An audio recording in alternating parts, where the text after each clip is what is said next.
Alright, good morning, Slawheads. I had some people ask me about my catch fences and where I got them at. I made it myself. I used these MDF board, backing board, whatever you want to call it. I cut it down to 2-inch strips, except if any of you see my back wall, that's 4-inch. Because it's got a little bit of flexibility. So what I do is I usually take my heat gun. This will probably be a little loud. I heat up one side of it. Just kind of, so whenever I put the sticky side of my tape down,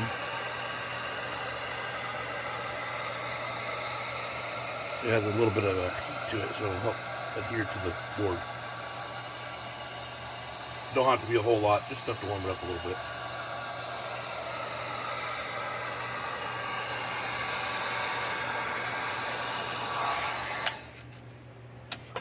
Then what I do is I grab this. I got this on Amazon, DOT tape.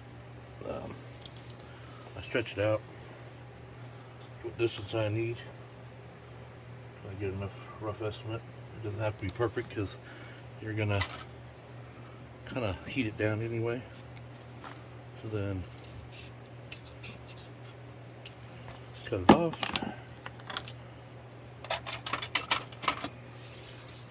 Now you've got a nice piece. You can see it's got little edges on the back. That's kind of where the heat gun is going to come into play later. And what I usually do, or how I do it, not usually, this is how I always do it. Come on, Eric, get it together. Don't you love when you can't get the tape part off the sticky? Well, gosh damn it. Let's get this going. I don't know how well this will pick it up. So at one end, I usually hang it over just a hair.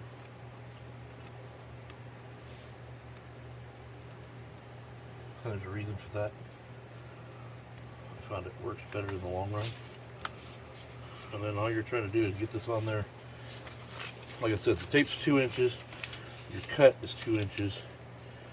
So you're trying to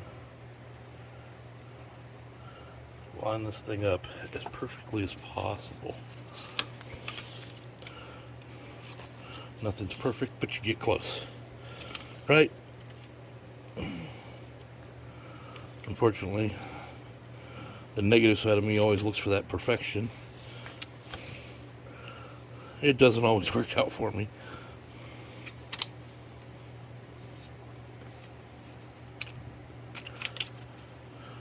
See, there's a little bit of a gap there. See if I can get that a little better.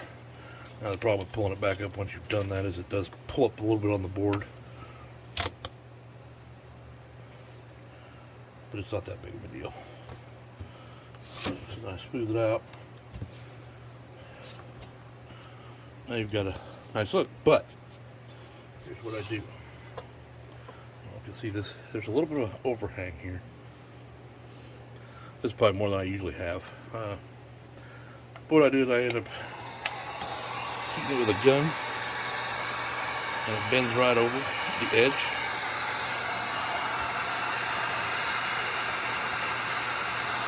That way when you butt up another piece to it, you know, you're not seeing that brown on it. And then I just take the heat gun, slowly go back over it. And what you're doing is and it gets hot, don't get me wrong. But you're trying to tighten up the tape. Especially those spots that you saw on the back of the paper that, and you can see it. You probably can't see it in the camera, but you can see it when I'm doing it here in person. You can see it actually stretch. Same thing on the other end. It'll melt it over the ends. I'm probably overkilling it with the heat this time.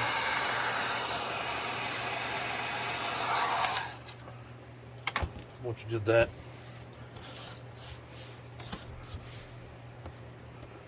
then you can kind of push that a little bit, but it usually heats pretty good over the ends. This one's a little bit longer, so it didn't, but you could fold it around.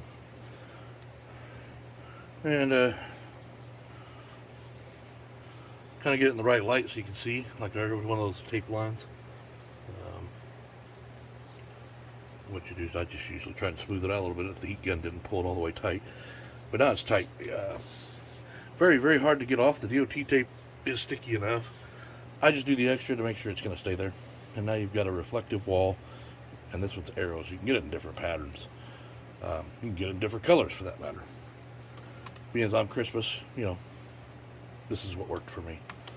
So now you've got the flexibility to put it where you want it to go. So if you're on your track, you can flex it. See if I can get this in the camera right. You can flex it pretty much how you want to. It does have drawbacks. And I'll kind of explain those to you. Now, if you notice down here, next to my grid drills, whoops, sorry. I have a 3-inch screw right here going down through the foam board and into the wood. Now, that's what I've done to make it stationary. And when you first start off, because you're not going to do foam board right away, which is what I'm doing now, that's going to actually, when I glue it down and everything, it'll back that board up. But I put the screws down to get it to take the shape and hold where you want it on the track. You might even have to take the screw out a couple times and tighten it up as it starts to bend better. That's why it's taken a while to get it done. Now, I haven't done the whole track yet. If you've seen another video, I actually did it up here at one point. Focus in, there you go. And had it going around there, and I had it going around the inside right here on that foam board. When I took this out to tighten up the track, it wants to focus on my hand, sorry. When I took this out to tighten up the track, when I took the foam board out and tightened it up, I went to put that piece back in around that center foam board, and it snapped because it was a really tight bend. And that's a 160 curve. So if that gives you an idea, it will bend on the inside of a 160 curve, but you got to be careful or it will snap. Just take your time, put it in place. I just wanted something creative, and I didn't want to, every time I looked at sites that had catch fencing and I've seen different videos on people building the fences, not sure I had the knowledge to do it, but you go on to a Carrera site to look at their glass catch fencing or any of that. It's never in stock. Good luck finding anything. So you end up wanting to build it yourself. Now this is what I came up with. It works good for me. I wanted the reflective, so when my lights are on my cars and they go around the corners, especially if you do a night drive, you got a little reflective light, extra light going around the track, and it really looks good. I mean, it's not as reflective as I thought it would be when I put it on there, but it looks really good. Helps you figure out what, Plus, it looks more like a real track. So I just wanted to share that with you guys for this wonderful day, and hopefully answer some people's questions. And it's real easy to do. I could have cut them in longer strips. I cut a bunch of them at one time off of the board I already had, so they're kind of shorter. You could get a full sheet, 8-foot sheet, and cut it 8 foot long if you wanted to. I didn't have an 8-foot sheet at this point, so that's what I used. I just used what I have around here first. No need to spend extra money if you don't have to. So that's just an easy way to do some catch fences around your layout, and hopefully I have more for you at another time. But